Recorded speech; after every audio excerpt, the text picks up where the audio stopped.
Good evening, everyone. Buonasera a tutti. Grazie per essere con noi stasera. Thank you very much for being with us this evening. It's a very special evening for all of us.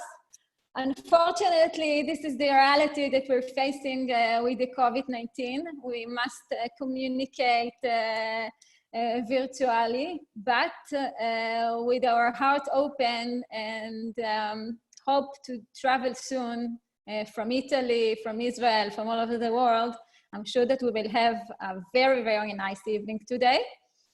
Israel is an amazing destination that offers a lot for all the travelers, from spirituality to history, archaeology, sport, active tourism, beaches, wonderful beaches, and of course, food and wine.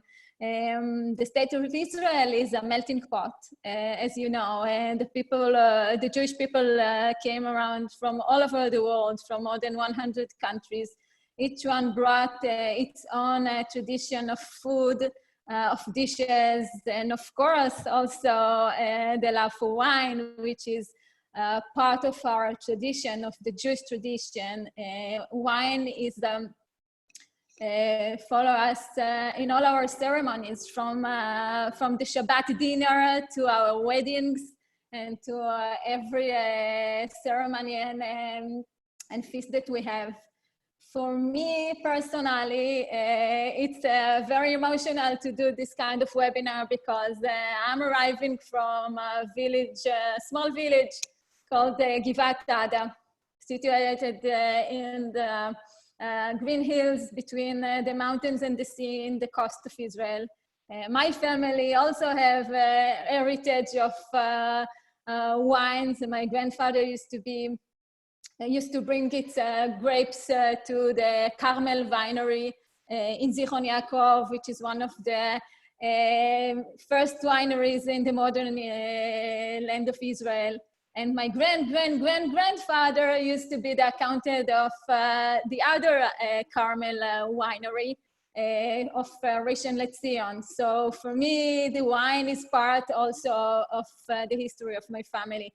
Not only this, in our small village, it was found 2,000 years Gat wine press.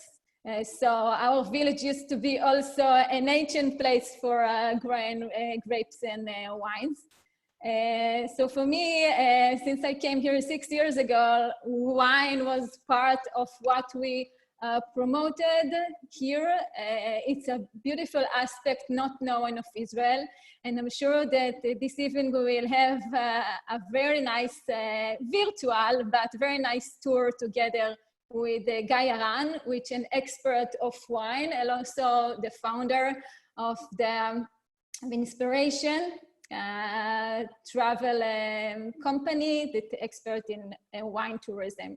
So please take your wine glasses and join this evening. Unfortunately, I will have dates, liquor, and not wine due to COVID-19, but it's in Israeli, so I think I'm good.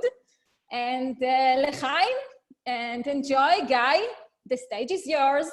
And please feel free to ask us whatever you want via the chat, and we will answer everything later on when the presentation of Guy will finish. So Guy, take the floor.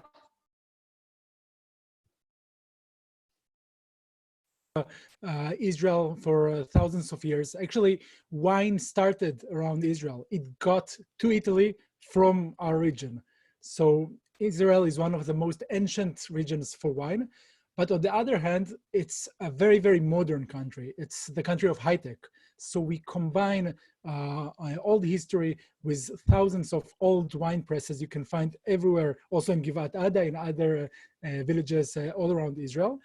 But we combined it with high tech, with agriculture. You know that, for example, the dripping irrigation system started in Israel and allowed the increase of production all around the world. I know that in Spain, for example, they increased in about 30%, almost 1 billion liters because of this irrigation system. So we combined the two. We have our own indigenous local grape varieties but we also use other grape varieties from all around the world. We do use Cabernet Sauvignon and Merlot, but also Barbera and Nebbiolo and Vermentino and other grape varieties. So it's a mixture of everything. I would like to start by maybe showing you a little bit of what Israel looks like.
So beautiful.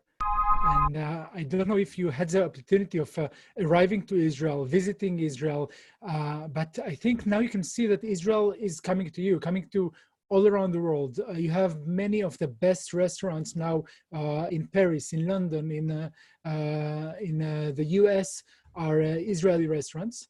And we have Israeli chefs all around the world coming and working all around the world. For example, I don't know if we have anyone here from Florence, from Tuscany, but one of the best restaurants in Florence, La Bottega del Buon Café, the head chef there is Israeli, Erez Ochayon.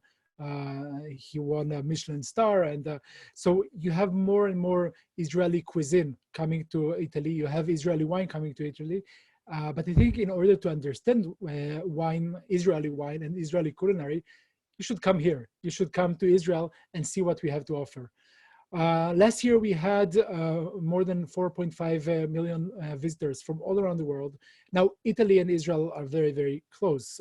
It's about 4 hours flight, and flights are very easy. Now you have direct flights from Rome and from Milan and from other places as well. So it's very easy. And I know that for culinary tourism, for wine tourism, people think of France and Italy, of course, and Spain. But Israel is something that's very innovative. It's very exotic and very different from everything you know. And I will show you soon how it looks like in Israel, because we have, as I said, ancient history, we have Jerusalem, we have the Sea of Galilee, but we also have Tel Aviv, which is the high-tech capital, one of the high-tech capitals of the world. In terms of wineries, about 30, 40 years ago, we had less than 20. Today, we have more than 300 different wineries in Israel. We have more than 30 different grape varieties coming from all around the world, including Israeli grape varieties, indigenous grape varieties, such as Marawi and Jindali and Tuni and other grape varieties that we start working with right now, or the last 10 years even. And very, very interesting to discover, very different from everything you know in Italy. You will find some of those wines in Italy, but the small boutique wineries and most of the producers are very small familial producers that produce maybe 5,000 cases a year, 10,000 cases a year, let's say 100,000, 50,000 bottles a year. They're very, very small boutique producers, and you will not find it in Italy. You need to come here for that. We produce about 40 million liters per year of mainly red, but increasingly a portion of white wine and rosé. We also produce sweet wine and sparkling wine that won, some of our sparkling wines won in Italian competitions as very, very good sparkling wines. And They can really compete with some of the best champagnes, and also with some good Franciacorta. And I tried some sparkling wine coming from the region of Barolo. They make amazing Nebbiolo sparkling wine. So in Israel, what we do, we use Chardonnay, we use Nebbiolo, we use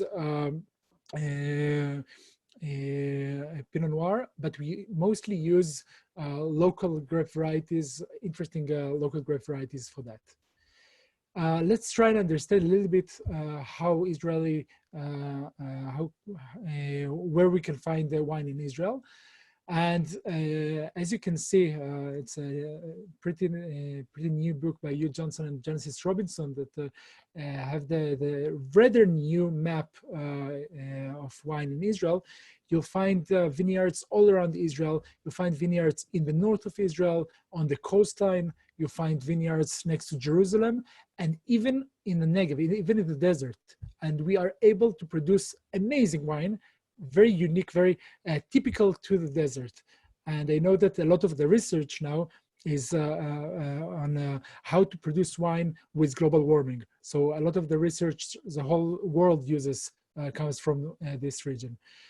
This is a newer map. It's a map that was just released a few weeks ago by the IPVO, the Israeli Vintners Association.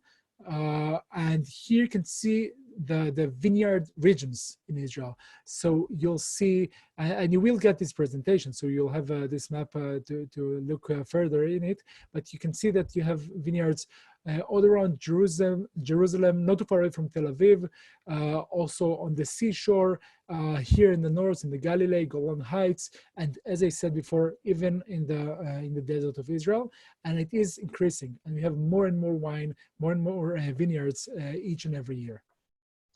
Let's start with maybe the most interesting upcoming wine region in Israel. Now it's interesting to call it a new region because David and Goliath, when they had their fight over there in the Judean hills, they drank wine and they produced wine thousands of years ago. But still, today, quality wine, lots of small producers has started producing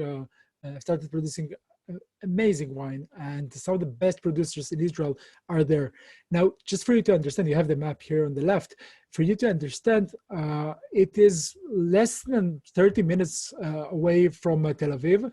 I think it's about 15 minutes away from Ben Gurion Airport. So, you know, when you land in Tel Aviv Airport, it's not Tel Aviv Airport, it's a little bit outside of Tel Aviv. And then you can, in about 10 minutes drive from the airport, be at your first winery. So I strongly suggest next time you're coming to Israel, first thing, go visit a winery, visit a vineyard, drink something, eat something. Then I think this is the best way to start your visit in Israel. Those are pictures from the Judean hills, and this is what we have in the Judean hills. And I brought some stories of some of the leading people, some of the most interesting people you'll find there. So for example, this is Ze'ev Dunya. He is the owner and winemaker of Seahorse Winery. It's a small boutique winery. They use many local grape varieties. They work with Grenache and Conoise and Mediterranean grape varieties. And he's also, as you might see by the appearance on his face, he's a philosopher. He used to be a movie producer, and he writes books. So eventually, to produce a good wine, it's an art, and he's an artist. And I think meeting him, sitting with him for an hour, usually takes more than that because it's so interesting. It's an amazing experience. I can tell you that me personally, I had the pleasure of working with him for a few days, just volunteering there, working in the vineyards, amazing vineyards. He has some of the best Chenin Blanc, for example, you can find in Israel. They do not irrigate the plants. It's all organic, starting to be even biodynamic. Amazing wine you can find over there. Flam Winery is one of the bigger ones of the small boutique wineries. Actually, the father of the family, of Flam family, used to be the head winemaker for the biggest winery in Israel. Now, just for you to understand, we weren't here in Israel. The Jewish people, you know, we were all around the world, and we started coming back by the end of the 19th century. And then in 1882, we've established the first commercial winery in Israel. We always had wine. We always produced wine. It's part of our culture. You look at the Bible, the Old Testament, and you'll see more than 140 times that we talk about wine. It's part of our tradition, our culture. We say that in order to live, you need wine, because if you drink water, you might get sick. So you need to drink wine. Really, you have diseases in water, and they start cleaning the water just 150 years ago. So they came to Israel, started producing wine, and sent the wine all around the world. And the first 100 years, they had a decent wine.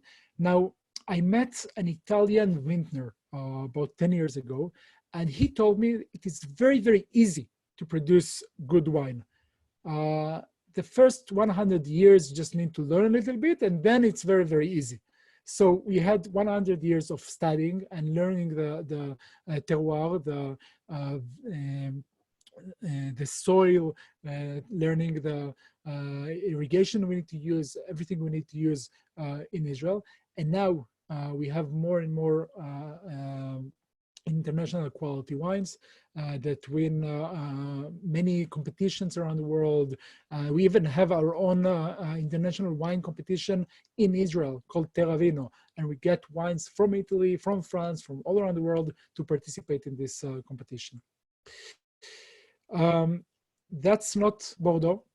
I know it looks like Bordeaux. It looks a little bit maybe like Chateau Margaux, but it's not. It's Israel. It's next to Jerusalem. It's 15 minutes away from Jerusalem, 40 minutes away from Tel Aviv.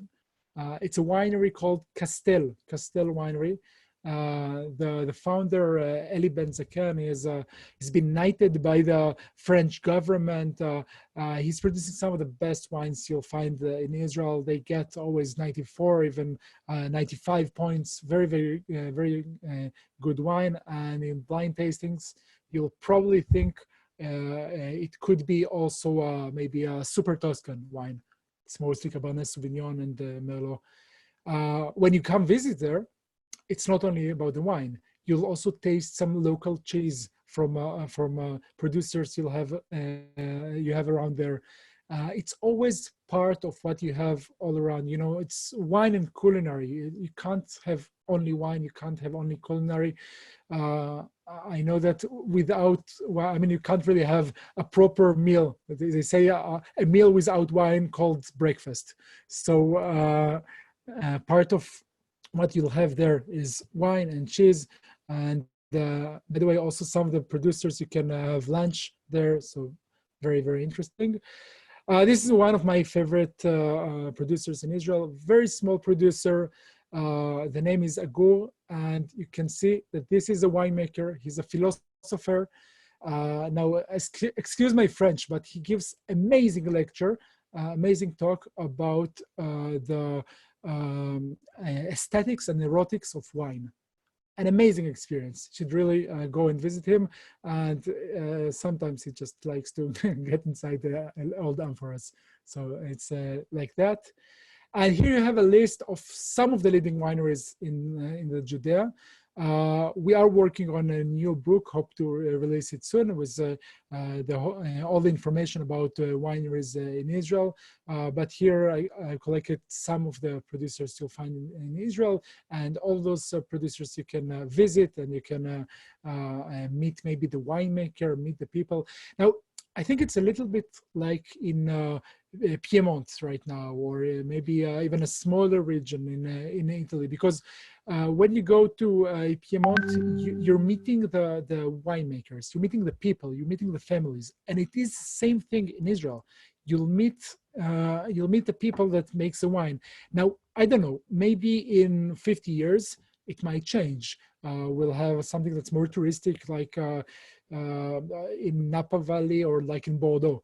But if you'll come today, if you'll come in the next coming months, coming years, you'll probably meet the winemakers, meet the people behind, the people we just saw.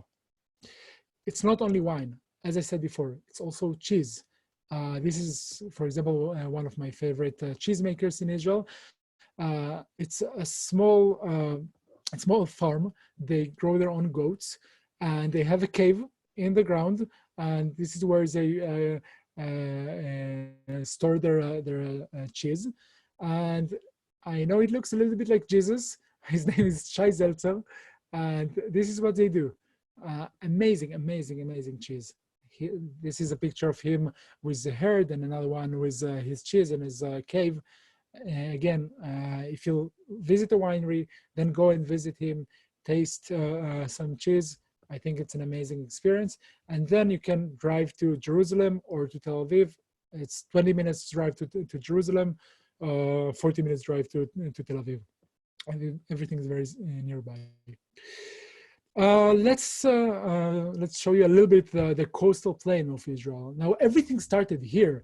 Avital mentioned Rishon LeZion and Zichron Yaakov, and both are here. You can see the map on the left. Both are located here on the coastal plain, and this is where everything started, everything began. But it looks like that, like this. See, this is the coastal plain. You can visit a winery that's called the Ben Chaim Winery, for example. It is located 5 minutes drive away from Tel Aviv in Ramat HaSharon. And if you'll be very lucky, Itai, the winemaker and the owner, he might bring his saxophone, and that's an amazing experience. You can have a whole party there in the winery. Again, not Tuscany. I know it looks a little bit like Italy, but this is Israel. We call it Little Tuscany.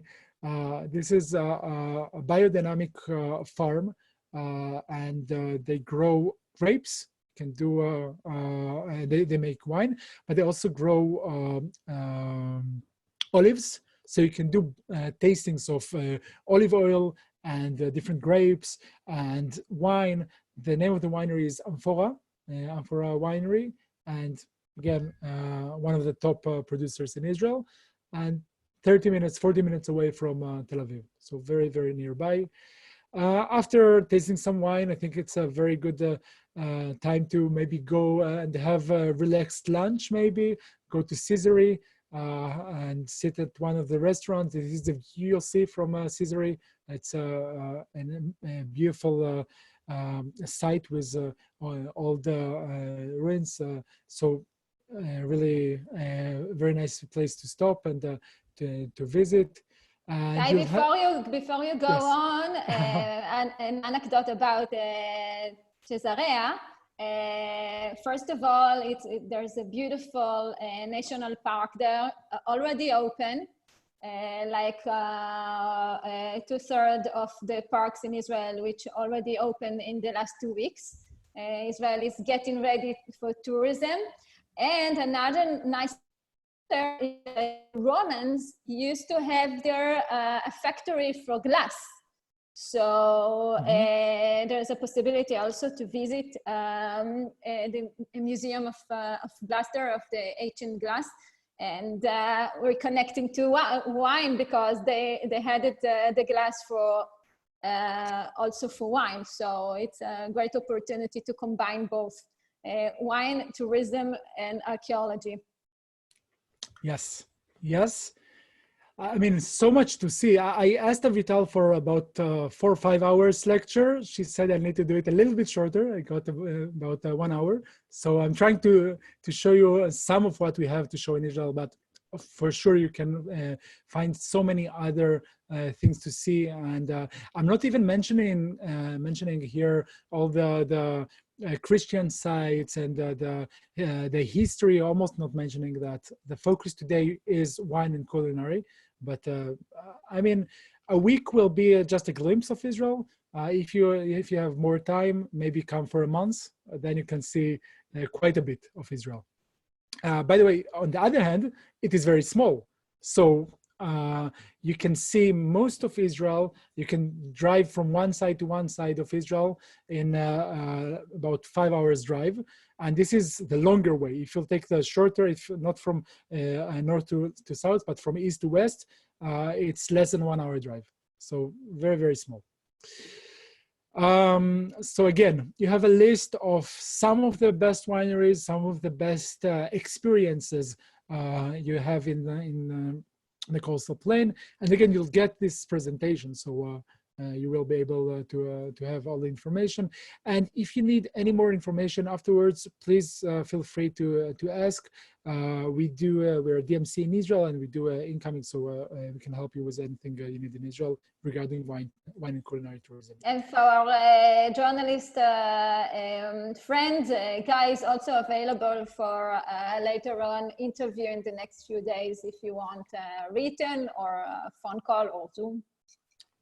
Thank you. It will be my pleasure, and I'm really trying to promote Israel because I really believe, I strongly believe, that we have so much to offer. What I do is work with wine. The last 15 years I've been working with wine. I used to be a sommelier for some of the leading restaurants in Israel, and I've been teaching wine the last 12 years. The last 4 years I'm teaching at the WSET, Wine and Spirits Education Trust. And so I'm trying to promote Israeli wine around the world and wine in Israel. Let's move on to the Galilee and the Golan Heights. And we're driving all the way to the north, which for us in Israel, it sounds like something amazing. You know, from Tel Aviv to the Galilee, it's a very long drive of 2 hours, maybe 3, depending where. I've met Mr. Angelo Gaia 2 years ago, and he told me he's driving from Piedmont to Tuscany once a week. And I did this drive once. It's about 5 hours drive. He told me it takes him 3 hours. I don't know. He has a very good car. And he's, I think he should be 70 something years old now. And so for you, probably it will appear to be very, very nearby, very easy to get. You can visit, do a one-day tour from Tel Aviv to the Galilee or the Golan Heights, or maybe it's even better to stay for a night or two in the north of Israel, which is, as you see, amazing. And I brought some pictures of the north of Israel just for you to understand how it looks. Again, Israel, and this is how it looks. And also the next one is Israel. That's Israel. I know some of you think or might think of Israel as a land of desert, and we have some people told me that they think we have camels going in the streets. So yes, maybe in the south, in the desert, but here in the north, it looks like that. You see, those are the vines you'll find in the northern part of Israel in the Golan Heights. This is, for example, Gabi Sadan. He's the winemaker of Kerem Shvo. He's actually, he's calling himself vintner rather than a winemaker. And as you can see, he has big hands of a person that works in the vineyards. He won't accept many tourists, so you really need to ask nicely. But for me, he's producing wine of the best, some of the best wines in Israel. And he has a very, very unique blend of Grenache, Syrah, Mourvèdre with Barbera, which is very, very unique. It kind of blends Piedmont and the Rhone Valley. Again, a list of some of the producers, and I can go on and on each and every of those producers. For example, Golan Heights Winery is considered to be the first quality producer in Israel. They started in 1983, and they started producing high quality wine. And still to this day, they're one of the best wineries in Israel. And just to prove that, I can tell you that you have this wine in Italy, and the importer and the distributor of Golan Heights Winery to Italy is Mr. Angelo Gaia, who knows something about wine. So very, very good producer. Stern Winery is a small boutique winery, and then you have a small hotel next to it. You have lots of agritourismo places you can stay the night and visit a winery and maybe have dinner or breakfast. So you can really go and visit there. If you want to do your trip with a helicopter, you can do that and visit Chateau Golan. They have a very good place for helicopters. So you can combine everything you want in this tour. We're getting to the desert, and I wanted to introduce you to my car. This is really, it's a picture I took, so sorry for the quality, but I think it worth the picture, because this is the desert of Israel, and this is how it looks. It didn't look like that before, but we found ways to grow vines in the desert of Israel, which is maybe similar to what you have in the south of Spain, in the south of Portugal, and some amazing wines, reds and whites. And some of the parts where they grow vines are in the desert, but they're very, very high, almost 1 kilometer high. Those are mountains there. So it's not too warm, and the differences between the day and night are very, very vast. So you can really grow, get very good quality in the desert of Israel. And if you want to visit it with horses, it's a great experience as well. Again, you have so many options, so many possibilities in Israel. You can come and help us with working in the vineyards. Maybe come this coming August, September, we'll be picking our grapes, and you can join us and work with us in the vineyards. Again, you have a small list of some of the best producers in the Negev, in the desert of Israel. Yatir Forest, for example, won 93 points by Mr. Robert Parker. So very good quality wine in the desert of Israel. Nana Winery, Nana Vineyard, they have an amazing place over there, and they have their own cheese. It's really an incredible experience, and many others. I mean, I can go on and on. I promised Nana Winery. I must add that and disturb you that the amazing thing about the wineries in the desert is that beside every single touristic sites, from Machtesh Ramon to Ein of Dat to all the beautiful sites that tourists visit, you can find a winery, and this is amazing. And not only that, is that some of the wineries are situated on ancient places of wineries or grapes fields, ancient grapes fields, which used to be of the Nabateans. So it's an amazing, because it's not only wine tasting tour, but it becomes a historical, archaeological, and spiritual tour. Yes, definitely. And this picture been taken 2 weeks ago, so it's really from now, and you can spend the night over there and wake up next to the vineyards like that. It's an amazing experience. Again, the desert, if you like the desert, I think it's very unique experience. You can experience it also with bicycles. All around Israel, you have roads for bicycles. I know it is very, very developed in Israel. You have very good roads for very qualified, advanced bicycles, bicyclists, or for beginners as well. And again, interesting to discover this way. We have also a new website of the Israel Bike Trail that you can find online, also in English, with all the routes, with many tips for hobby and for professionals. So If you don't want to walk or get a horse, you can get a bike. Even an electric bike, we also use it on the desert, and even Segway. So you have all the possibilities. Nice, nice, nice. Now, I strongly recommend to start with a ride and then do the visit at the winery. Yeah, you know, some of the organized bike tours combine also a winery or a goat cheese farm, so it's very nice. You don't need to drink all the bottle, Guy. You can drink a glass, so you can go back easily and safety. Oh, this is the Dead Sea. You brought us also the Dead Sea. Yeah, you know, they say that the truth is lying in the bottom of the bottle. So I'm trying to find the truth all the time. And yes, after cycling and tasting wine and cheese, maybe have an afternoon, a relaxed afternoon in the Dead Sea, which is one of the wonders of the world.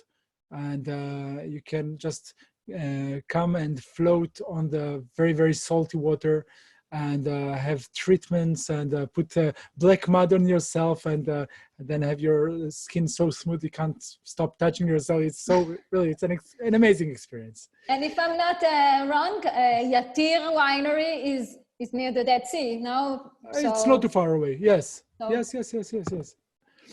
Again, what we call nearby should be 20 minutes. 20 minutes.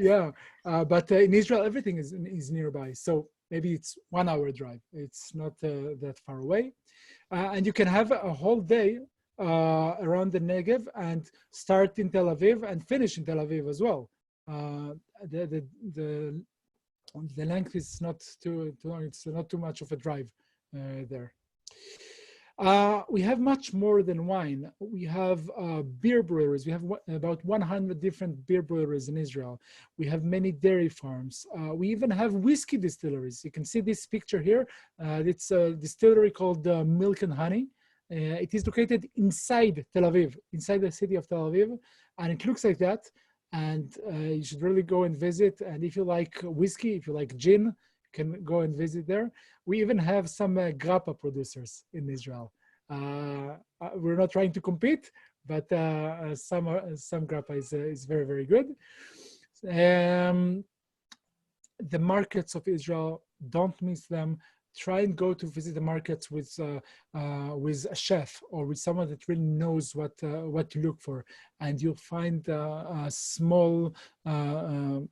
small shops with spices and with many different tastes and flavors that you maybe you even it will be the first time for you to try. Even beer you can find in the market. No, you have boutique beers in the market of Jerusalem, for example. You even have a brewery inside the city of Jerusalem. It's called Herzl Winery. And Avital, I don't know if you know, but Benjamin Theodor Herzl was the cousin of my father's grandfather. Anyways, his family. You have a brewery inside the city of Jerusalem. You have breweries next to Tel Aviv, inside Tel Aviv, all around. Olive oil, cooking classes, so much to taste and see and try. This is, for example, the distillery of Milk and Honey we've mentioned before.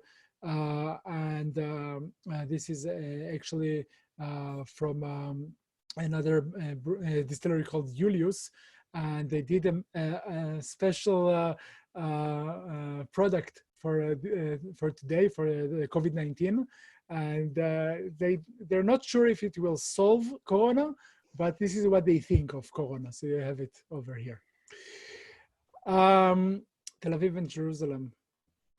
I don't think I even need to say anything more after seeing the views of Jerusalem and Tel Aviv, and this is how it looks. And Jerusalem, I used to live in Jerusalem for 6 years, trying to promote Jerusalem. You have lots of bars and restaurants and the best market in Israel, if you'll ask me, in Jerusalem.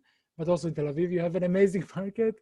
and maybe the best nightlife in Israel, for sure the best nightlife in Israel. Jerusalem is trying to get near with all the students and the tourists. They're trying to be a little bit more like Tel Aviv. Yes, it's difficult, but they're it's trying. working. It's working. It's working. Yes. If I'm not wrong, you have in Jerusalem, I don't remember the bar name. It serves only beers, only Israeli beers, something like that. Yes, Biratenu. It's called. Biratenu. Yes, it's like our beer, but also our capital. Our capital. Yes. And yes, Jerusalem is something else. So the nightlife of Jerusalem, I used to work with the Ministry of Tourism to promoting the nightlife of Jerusalem. We call it from the Via Dolorosa to the Via della Rosa. So you should really spend the night also in Jerusalem, and for sure taste the food of Israel. And the way we eat in Israel is like that. We do the mezeh, we share food. We have many different salads and many different tastes and flavors in the middle of the table, and everybody shares and everybody drinks together. And this is the Israeli way. So we invite you to have the Israeli way. I know it's not, it's a bit different from the Italian way. We don't have antipasti, primi, secondi, but we have our own way, and I hope you'll enjoy it. By the way, not only Israeli food, it's a melting pot of culinary from all around the world. So you have Israelis that are newcomers from Georgia, from Ethiopia, from Russia, from Argentina, from all around, from Italy. So you have Italian restaurants and Georgian food and Argentinian, so even Ethiopian, very good Ethiopian food as well. So you can taste many, many different flavors. And this is Israel. It's a melting pot. I usually tell in my presentations that you must add to the calculation 5 kilos more when you go back from Israel, because you can't stop eating. Yes. Because everything is really, really good. You know, I live in Italy almost 6 years and I love the food in Italy, but... Yes, and Tel Aviv is the vegan capital of the world. I know for some Italians it's not really important, but still, if you prefer vegan food, and if you also eat vegan food, not only, it's a great place for vegans.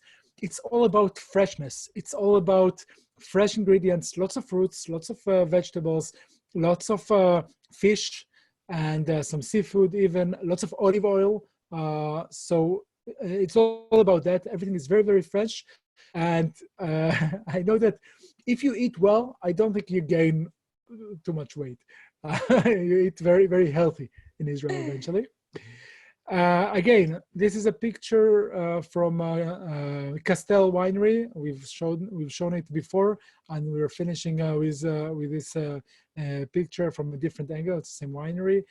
I think the reasons why you should come to Israel are because it is an exotic destination. It's easy to get here, very easy to travel. Everybody speaks English very, very well.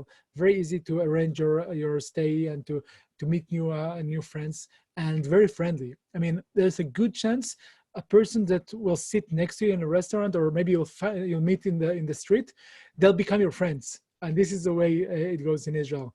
You have amazing fusion culinary scene. You have vegan food. It's a vegan capital of the world, Tel Aviv.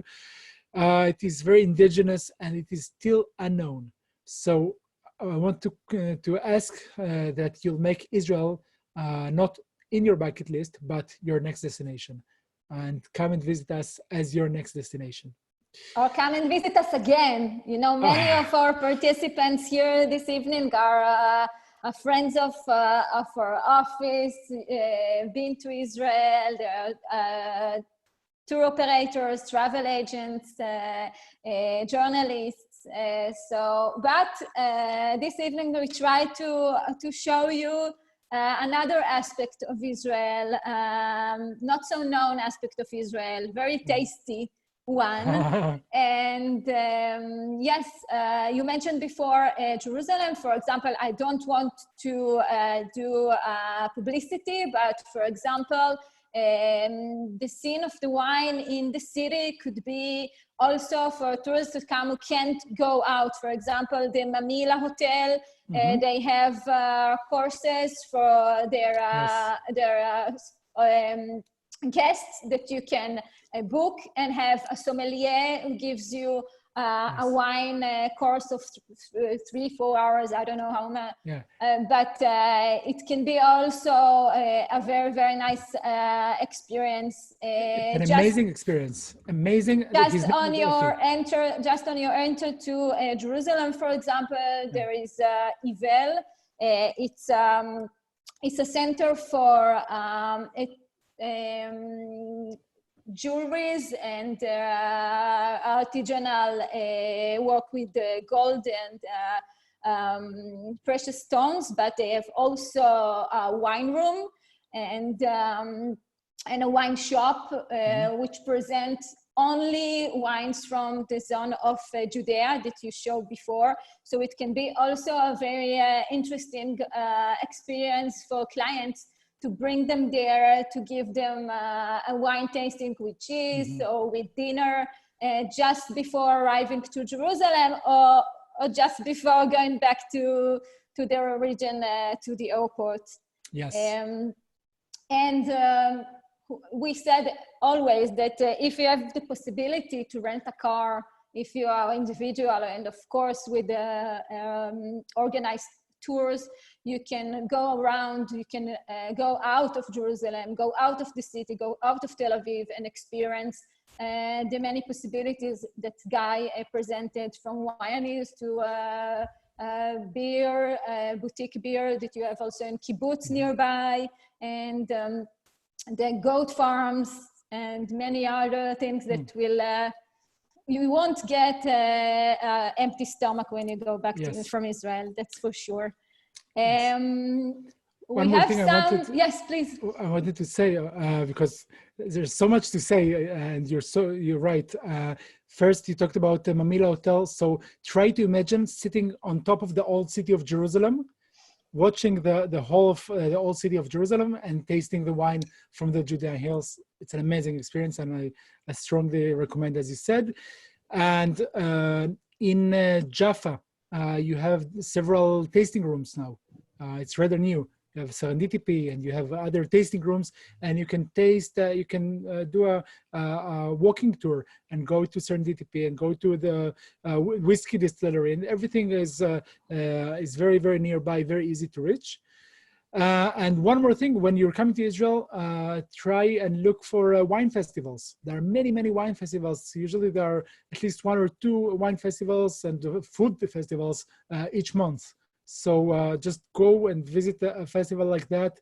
Again, a very, very interesting experience. And then you can taste usually maybe 100, 200 different wines from different parts of Israel, and cheese. For example, Jerusalem has each year its own wine festival in August, usually around the middle of August, when we Jewish people celebrate La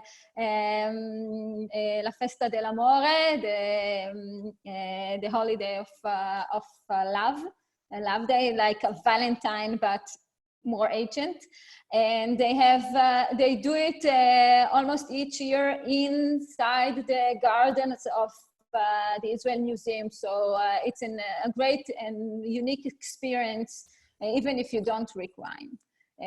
Because to see the Israel Museum at night with the sculptures garden, it's very, very nice experience to do. We have some questions, Guy. First one is, which is the best food pairing between food and wine? Wow. You have an Italian guy. They know wine. So. Okay. Good. So I think that what's very interesting today in Israel are the white wines of Israel. And you can find some amazing white wines in Israel that you can match with the mezeh, the sharing we have. Because again, in Israel, we don't think in terms of one dish and one wine. We have several dishes in the center of the table, and then we have a wine to match everything. So I will maybe recommend, I have next to me some bottles of wine, so I can maybe recommend this one, if you can see it. This is actually the biggest winery in Israel, called Barkan Winery. Sorry for, yeah, now you can see it. Barkan Winery, and it is a wine made from Marawi grapes.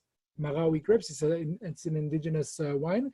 I can maybe also recommend another one I have next to me, which is a small boutique winery located on the coastal plain of Israel.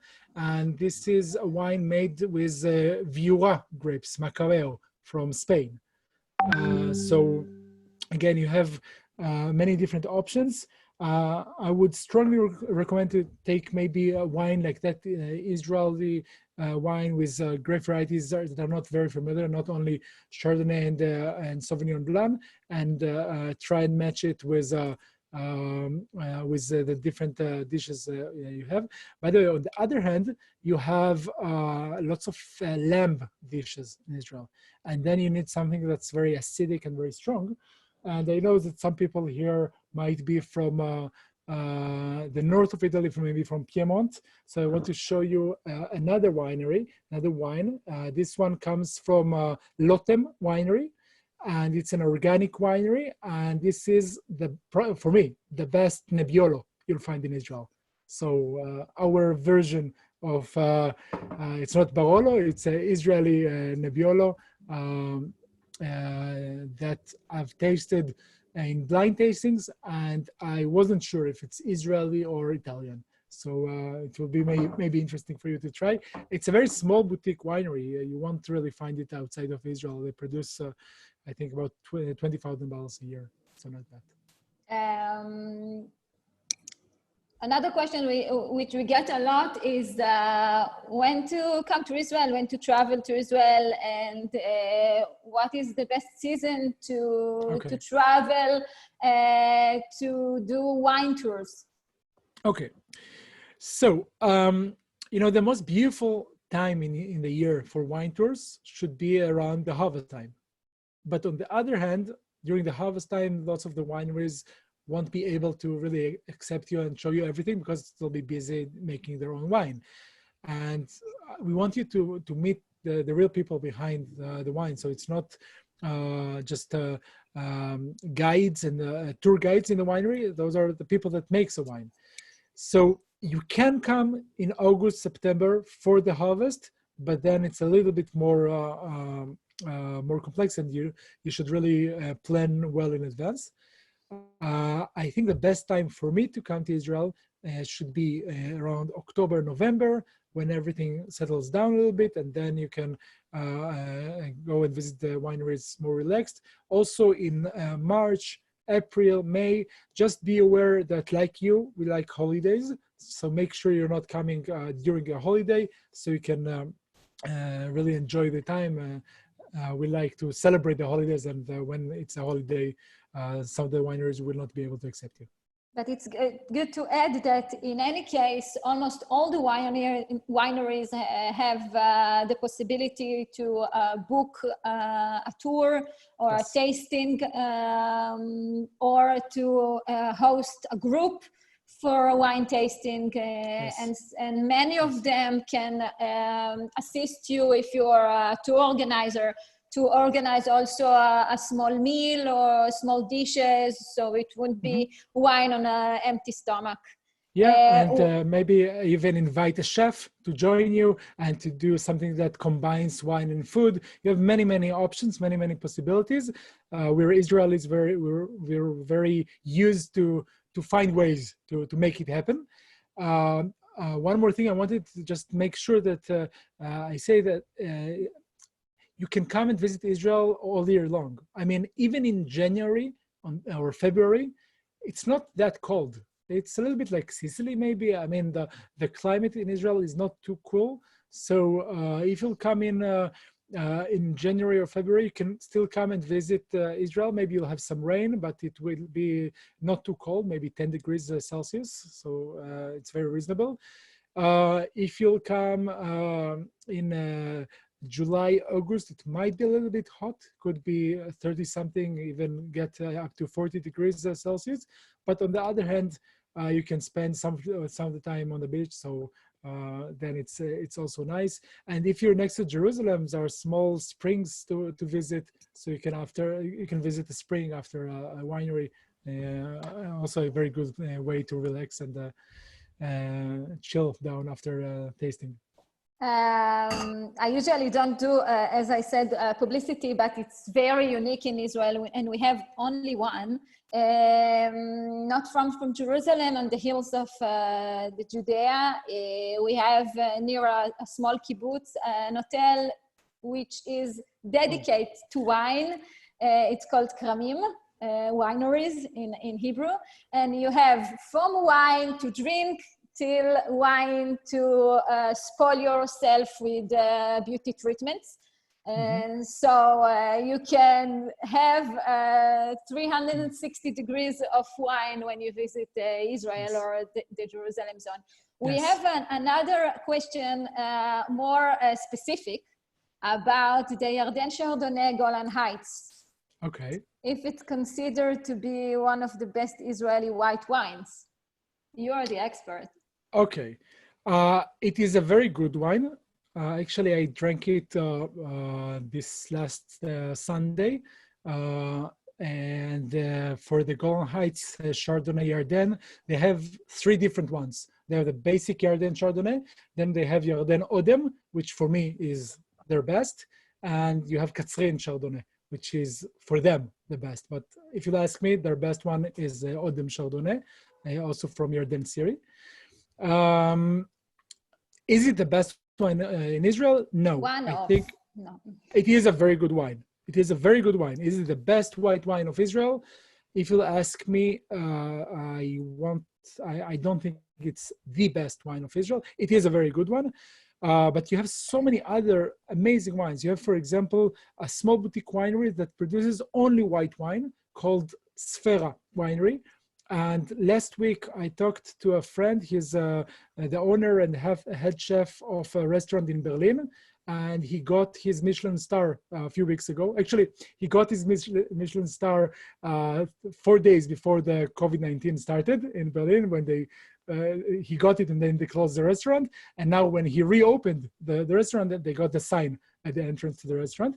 And he says that the best Israeli wine for him, the best white wine for him at least, is the Sfera Winery. So there are many very good quality wines in terms of whites, in terms of reds, in terms of rosé, sparkling, sweet wines. I have next to me Netofa Winery, for example, also very, very good producer. And this is Tempranillo by Netofa Winery. And you have maybe one of the best wineries in Israel, if you ask me. It's called Margalit. It's one of the first boutique wineries in Israel. And this is my favorite. Yes. And actually, the owner and winemaker, he's a professor of chemistry, chemistry of wine, and his books are being studied all around the world, in Australia, in the US, all around the world. And if you ask me, this is one of the best wines in Israel, Enigma Margalit. This is their blend, their secret Enigma, and there are so many others, so I can't choose one. You need to come and taste. You need to come and taste. We have another question while you're drinking your wine. How important is wine on the Israeli tables? And is it more red or white wine consumed? So we spoke earlier about, first of all, wine is part of our tradition, our Jewish tradition, and you can find it every Friday evening for Shabbat dinner, for the blessing of the wine, which really, really small part of the Christian world knows, that the blessing of wine, the Christian blessing of wine arriving from ours. So tell us. Yes, well, wine is a major factor in the Jewish tradition. You need to make wine. I mean, Noah, when he left his ark after the big rain and the last time when God tried to kill us, the first thing he did was to plant a vineyard and to make wine. It's something that's very, very basic. And nowadays, we drink wine, we drink more and more and better quality all the time. We get wine from all around the world, but mostly we drink Israeli wine. So about 75% of the consumption of Israeli wine is in Israel, 25% is exported, and also 75% of the consumption of wine in Israel is Israeli. So we import another 25%. We import as much as we export. We used to drink more red, much more red the last 25, 30 years. But the last 10 years or so, the whites are on the rise. And if it used to be something like 80% red and 20% the rest, I think today it's about 60-65% red, and then the rest is white and rosé and sparkling and sweet wine. Another thing about white wine, maybe you can also tell us more. There's research in the last few years to find the David the King wine, together with Recanati and the University of Ariel. And Shivi Drori, yes. Yes. Winemaker Shivi Drori. And what they're trying to do is they found some seeds of all the vines, and they're trying to recreate those vines. It's still an experiment, but a very interesting experiment. And it would be very. I had the chance of tasting some of the wine. It's still very experimental wine, but maybe next time you're coming to Israel, we'll try to find a way for you to try it as well and drink the wine of David. Nice. We had the opportunity 5 years ago at our closing event of the Expo in Milan to have an event with them. And we tasted the wine. It was white wine, a little bit sour, but yes. But it's very exciting because not many people know. After the Muslims came and all the Crusaders had to run away from the land of Israel, and the Muslims didn't permit the wine industry in Israel. So for many centuries, wine was prohibited. So now they're trying to get the old types of grapes, and it's very, very nice, very...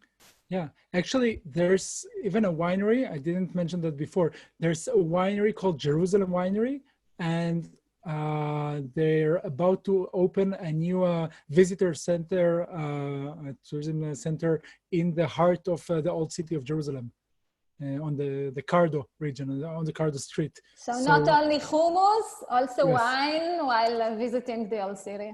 Yes, yes, yes.